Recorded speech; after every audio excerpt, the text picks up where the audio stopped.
Bienvenue sur le chemin de la foi. Aujourd'hui, plongeons ensemble dans la richesse spirituelle du psaume 18. Ce poème, attribué à David, reflète une profonde connexion entre l'homme et Dieu, célébrant la puissance divine et la délivrance accordée dans les moments de détresse. Explorons ensemble chaque verset de ce psaume, découvrant les enseignements intemporels qui résonnent encore aujourd'hui. Préparez-vous à être inspiré et fortifié dans votre propre cheminement de foi. Restez avec nous sur le chemin de la foi. Mais avant de commencer, nous vous invitons à cliquer sur j'aime et à vous abonner à la chaîne pour que nous puissions grandir ensemble dans la grâce. Le psaume 18 est une composition poétique profonde et révélatrice attribuée au roi David. Il témoigne de la relation intense entre l'homme et Dieu, exprimant la reconnaissance et la confiance envers le Créateur. Dans cette dissertation, nous examinerons attentivement chaque verset de ce psaume, cherchant à comprendre la richesse théologique et spirituelle qu'il offre. Le psaume débute par une déclaration d'amour envers Dieu. David reconnaît Dieu comme sa source de force, établissant ainsi la tonalité de l'ensemble du psaume. C'est un acte d'humilité et de dépendance envers le Créateur. Dans ce verset, David utilise des métaphores puissantes pour décrire Dieu. Le rocher symbolise la stabilité, la forteresse la protection, et le libérateur la délivrance. Ces images illustrent la confiance inébranlable de David en la puissance et la fidélité de Dieu. David souligne la nature salvatrice de Dieu. Il montre qu'en invoquant le nom de l'Éternel, il a trouvé refuge et délivrance face à ses ennemis. C'est une affirmation de la confiance totale en la réponse divine dans les moments difficiles. David décrit ici une situation désespérée, où il se sentait encerclé par la mort. Cependant, au lieu de désespoir, il se tourne vers Dieu dans une prière fervente. Cela reflète la réalité de la vie humaine, où les épreuves peuvent devenir une occasion de chercher la présence et la délivrance divine. Ces versets décrivent la réponse puissante de Dieu à l'appel de David. L'utilisation d'images poétiques souligne la majesté et la grandeur de Dieu, rappelant que sa puissance n'a pas de limite.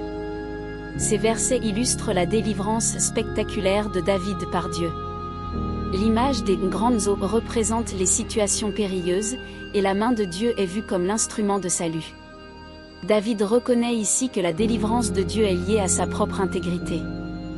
Cela souligne la justice divine et la récompense de la fidélité. Cependant, cela ne suggère pas une approche méritocratique de la grâce divine, mais plutôt la relation entre la vie juste et les bénédictions de Dieu. Dans ces versets, David utilise l'image de la lampe et de la lumière pour décrire la guidance divine. Dieu est présenté comme celui qui dissipe les ténèbres, offrant clarté et direction dans les moments d'obscurité. David exprime ici la confiance en la victoire totale par la justice divine. Cependant, cela doit être compris dans le contexte de la souveraineté divine plutôt que d'une vengeance personnelle. Le psaume conclut par la reconnaissance que la victoire ultime appartient à Dieu.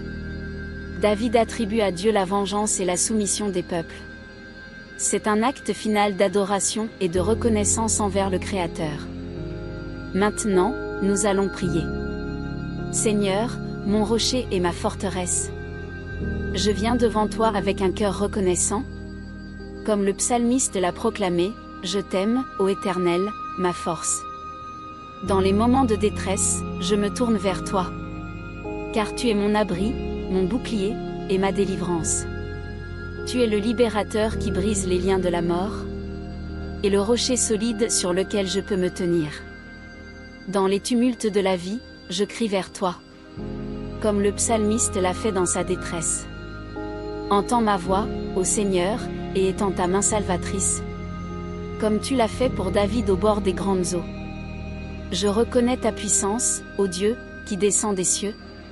Entouré d'une nuée épaisse et porté par les ailes du vent. Tu es au-dessus de tout, et ta majesté remplit l'univers. Manifeste-toi dans ma vie, je t'en prie, avec la même puissance. Que ta lumière brille dans mes ténèbres, comme une lampe qui éclaire mon chemin. Guide-moi, ô Seigneur, dans ta vérité, et dissipons ensemble les ombres qui obscurcissent ma route. Accorde-moi la force de poursuivre mes ennemis, non par vengeance personnelle, mais dans la justice. Que ma vie reflète la droiture et l'intégrité.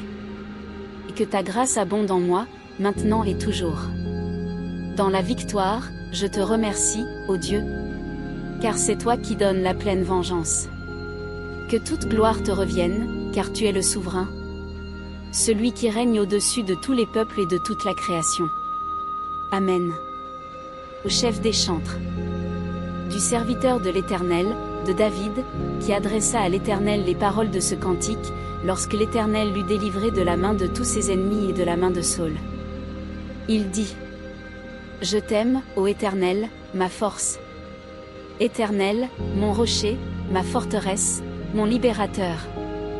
Mon Dieu, mon rocher où je trouve un abri. Mon bouclier, la force qui me sauve, ma haute retraite. Je fais appel à l'Éternel, qui est digne de louange, et je suis sauvé de mes ennemis. Les liens de la mort m'avaient entouré, et les torrents de la destruction m'avaient épouvanté. Les liens du sépulcre m'avaient environné, les filets de la mort m'avaient surpris. Dans ma détresse, j'ai invoqué l'Éternel, j'ai crié à mon Dieu, de son palais, il a entendu ma voix, et mon cri est parvenu à ses oreilles. La terre fut ébranlée et trembla, les fondements des montagnes frémirent, et ils furent ébranlés, parce qu'il était irrité. Il s'éleva une fumée dans ses narines, et un feu dévorant sortait de sa bouche, il en jaillissait des charbons embrasés. Il abaissa les cieux, et il descendit, une épaisse nuée était sous ses pieds. Il monta sur un chérubin, et il vola, il s'éleva sur les ailes du vent. Il mit les ténèbres autour de lui comme une tente, comme une demeure obscure, pleine d'eau, de nuées. De l'éclat qui le précédait, ces nuées s'épaissirent, des grêlons et des charbons de feu. L'Éternel fit gronder le tonnerre dans les cieux, le Très-Haut fit retentir sa voix, avec la grêle et les charbons de feu.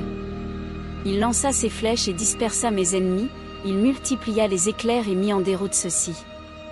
Le lit de la mer apparut, les fondements du monde furent découverts, par la menace de l'Éternel, par le bruit du souffle de ses narines. Il étendit sa main d'en haut, il me saisit, il me retira des grandes eaux. Il me délivra de mon puissant ennemi, de mes adversaires plus forts que moi. Il m'avait surpris au jour de ma détresse, mais l'Éternel fut mon appui. Il m'a mis au large, il m'a sauvé, parce qu'il m'aime. L'Éternel m'a traité selon ma droiture, selon la pureté de mes mains il m'a rendu. Car j'ai observé les voies de l'Éternel, et je n'ai point été coupable envers mon Dieu. Toutes ses ordonnances ont été devant moi, et je ne me suis point écarté de ses commandements. J'ai été sans reproche devant lui, et je me suis tenu en garde contre mon iniquité. Aussi l'Éternel m'a rendu selon ma droiture, selon ma pureté devant ses yeux. Avec celui qui est bon tu te montres bon, avec l'homme droit tu te montres droit. Avec celui qui est pur tu te montres pur, et avec le pervers tu agis selon sa perversité. Tu sauves le peuple qui s'humilie, et tu abaisses les regards hautains. Oui, tu fais briller ma lumière, ô Éternel. Mon Dieu éclaire mes ténèbres. Avec toi je me précipite sur une troupe en armes, avec mon Dieu je franchis une muraille. Les voies de Dieu sont parfaites, la parole de l'Éternel est éprouvée, il est un bouclier pour tous ceux qui se confient en lui. Car qui est Dieu, si ce n'est l'Éternel? Et qui est un rocher, sinon notre Dieu? Dieu, qui est ma force et ma puissance, et qui conduit mes pas dans la voie droite? Il rend mes pieds semblables à ceux des biches, et il me place sur mes lieux élevés. Il exerce mes mains au combat, et mes bras tendent l'arc d'airain. Tu me donnes le bouclier de ton salut, et ta droite me soutient, ta bonté me rend grand. Tu élargis le chemin sous mes pas, et mes pieds ne chancellent point. Je poursuis mes ennemis, et je les atteins, je ne reviens point avant de les avoir anéantis. Je les anéantis, et je ne puis me relever, ils tombent sous mes pieds. Car tu m'as ceint de force pour le combat, tu as abattu sous moi ceux qui s'étaient élevés contre moi. Tu as fait tourner le dos à mes ennemis devant moi, et j'ai exterminé ceux qui me haïssaient. Ils regardaient, et personne pour les sauver. Ils criaient à l'Éternel, et il ne leur répondait pas. Je les broie comme la poussière de la terre, je les écrase et je les foule comme la boue des rues. Tu me délivres des dissensions de mon peuple, tu me mets à la tête des nations, un peuple que je ne connaissais pas m'est asservi. Au bruit de mon nom, ils m'obéissent, les fils de l'étranger me flattent. Ils sont en défaillance, ils tremblent hors de leur forteresse. Vive l'Éternel, et béni soit mon rocher. Que le Dieu de mon salut soit exalté. Le Dieu qui me donne les vengeances, et qui me soumet les peuples. Qui me délivre de mes ennemis. Tu m'élèves au-dessus de mes adversaires, tu me sauves de l'homme violent. C'est pourquoi je te louerai parmi les nations, ô Éternel. Et je chanterai à la gloire de ton nom. En donnant de grandes délivrances à son roi, et faisant miséricordia. Que la paix de notre Sauveur Jésus-Christ soit avec tous ceux qui ont regardé cette vidéo. N'hésitez pas à laisser votre demande de prière dans les commentaires, ce sera un plaisir d'intercéder ensemble devant Dieu.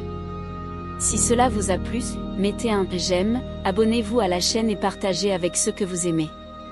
À bientôt.